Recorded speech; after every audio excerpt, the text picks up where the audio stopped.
పండినటువంటి ప్రతి ధాన్యాన్ని కొనుగోలు చేసి రైతులను కౌలు రైతులను ఆదుకోవాలని ఆంధ్రప్రదేశ్ కౌలు రైతుల సంఘం డిమాండ్ ఉంది. మన రాష్ట్రంలో పండినటువంటి ధాన్యం పంటలో 60% మాత్రమే కొనుగోలు చేయడానికి రాష్ట్ర ప్రభుత్వం నిర్ణయించినట్లు అధికారులు చెప్తా ఉన్నారు. 60% అంటే 34 లక్షల మెట్రిక్ టన్నులు కొనుగోలు చేస్తామంటున్నారు.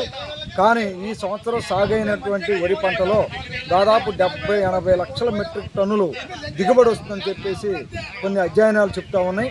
అందుకని రాష్ట్ర ప్రభుత్వం టార్గెట్ పెంచాలని చెప్పేసి సందర్భంగా విజ్ఞప్తి చేస్తూ ఉన్నాం. కేవలం 34 లక్షల మెట్రిక్ టన్నులు కొనుగోలు చేస్తే మిగిలిన ధాన్యాన్ని వ్యాపారస్తులకి దళారులకు అమ్ముకొని రైతాంగం నష్టపోయే పరిస్థితి ఉంటుంది. కాబట్టి పండిన ప్రతి ధాన్యపు గింజని పొలాల్లోకి వెళ్ళి కళ్ళాల్లోకి వెళ్ళి రాష్ట్ర ప్రభుత్వం కొనుగోలు చేయాలని చెప్పేసి మేము ప్రభుత్వాన్ని కోరుతా ఉన్నాం.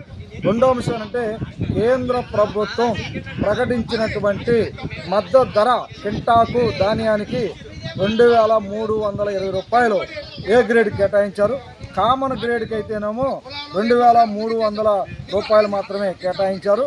దీనికి రాష్ట్ర ప్రభుత్వం క్వింటాకు 2320 రూపాయలకి మరో 500 రూపాయలు బోనస్ ఇచ్చి 2820 రూపాయలకి కొనుగోలు చేయాలని చెప్పేసి మేము డిమాండ్ చేస్తున్నాం.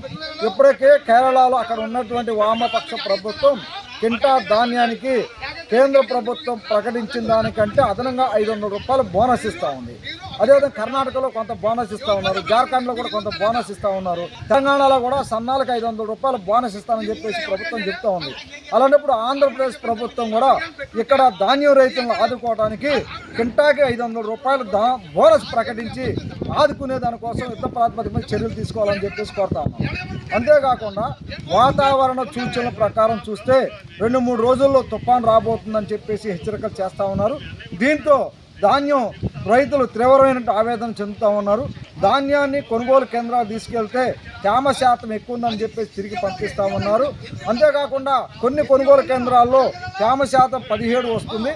కానీ మిల్లర్స్ దగ్గరికి వెళ్ళిన తర్వాత దాన్ని 20, 22, 23 కూడా చూపించేసి ఆ మేరకు ఏదైతే తేమ శాతం ఎక్కువ ఉందో ఆ మేరకు పాయింట్ల లెక్క డబ్బులు కట్టించుకుంటున్నారు రైతుల దగ్గర, లేదంటే ధాన్యాన్ని అదనంగా తీసుకుంటున్నారు.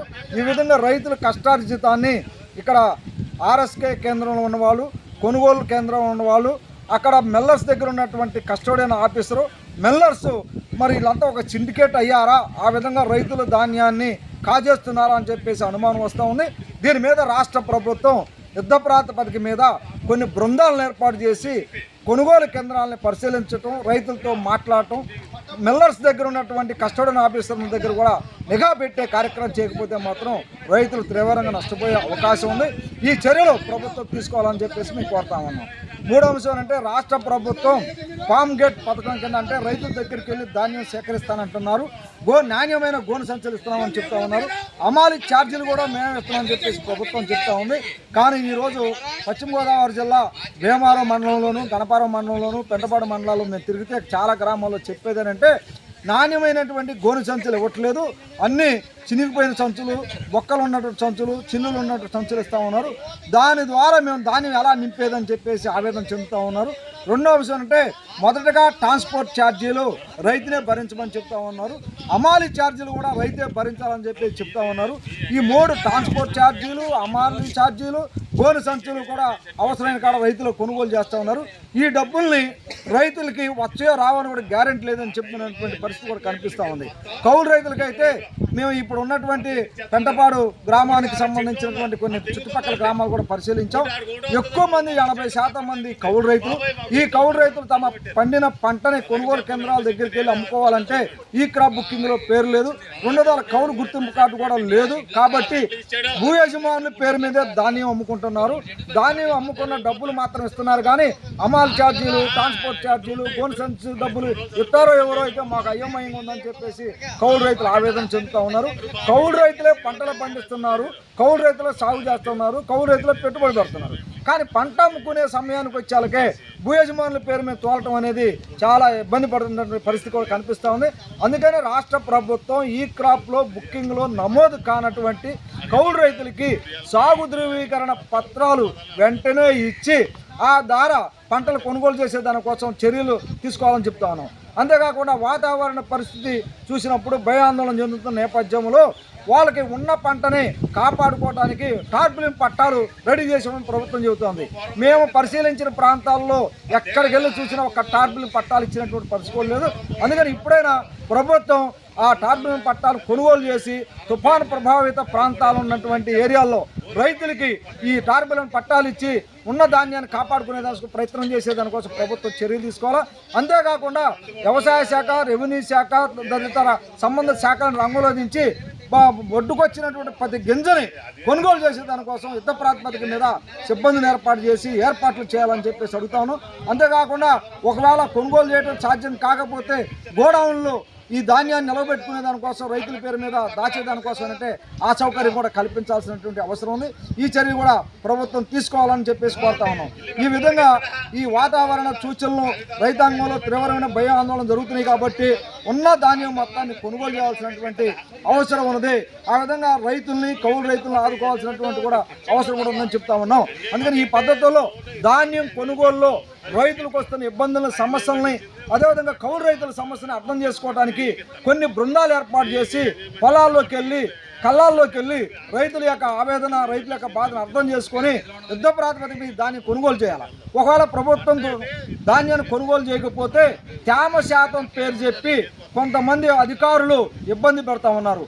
ఈ వాతావరణ పరిస్థితుల్లో తేమ శాతాన్ని పరిగణలో తీసుకున్నప్పుడు రైతులు ధాన్యం అమ్ముకోవడం ఇబ్బంది అవుతుంది. కాబట్టి తేమ శాతం అంటే కొనుగోలు నిబంధనలు కూడా సడలించి తేమ శాతం ఎక్కువ ఉన్నప్పటికీ ఆ ధాన్యం కొనుగోలు చేసే దానికోసం ప్రభుత్వం చర్యలు తీసుకోవాల్సినటువంటి అవసరం ఉంది. ఆ కొనుగోలు విషయం చేసే సమయంలోనే ఈ ధాన్యం మొత్తాన్ని కొనుగోలు చేయాలంటే నిబంధనలు సడలించడంతో పాటు ఈ రైతులకి సరైన ప్రభుత్వం కనుక ముందుకు రాకపోతే మధ్య దళారులు తక్కువ రేటుకి కొనుగోలు చేసి లాభపడే అవకాశం ఉంది. ఇప్పటికే కొనుగోలు కేంద్రాలు మిల్లర్స్ తిరస్కరించిన ధాన్యాన్ని వ్యాపారస్తులు 75 కేజీల బస్తాని 1400 రూపాయలకే కొనుగోలు చేస్తూ ఉన్నారు. ఆ విధంగా కింటాకి 200-300 రూపాయలు నష్టం జరిగే అవకాశం ఉంది. ఎకరానికి 15,000 రూపాయలు నష్టం జరిగే అవకాశం ఉంది. ధాన్యం కొనుగోలు చేసే వ్యాపారస్తులు కూడా ఎటువంటి లైసెన్స్ లేకుండా కూడా వ్యాపారం చేస్తూ ఉన్నారు.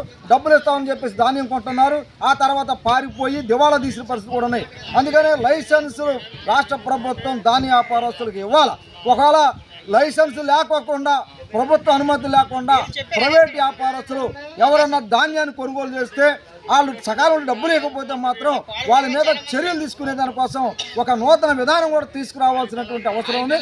అందుకని ఈ దృష్టిలో పెట్టుకొని ఖరీఫ్లో ధాన్యం అమ్ముకునే రైతులు, ధాన్యం పండించిన రైతులు సమస్యల పరిష్కారానికి ప్రభుత్వం ఒక విధానపరమైనటువంటి చర్య తీసుకునే దానికోసం కొన్ని బృందాలను ఏర్పాటు చేసి ఎప్పటికప్పుడే ఆ రైతులు పండించిన పంటని కొనుగోలు చేసే విషయంలో జరుగుతున్నటువంటి అవకతవకలు జరుగుతున్నటువంటి విషయాలను కూడా పరిశీలించి ధాన్యం రైతులకి న్యాయం చేయాలని చెప్పేసి మేము కోరుతా ఉన్నాం. నా పేరు పి జమలయ్య, ఆంధ్రప్రదేశ్ కౌలు రైతుల సంఘం రాష్ట్ర ప్రధాన కార్యదర్శి.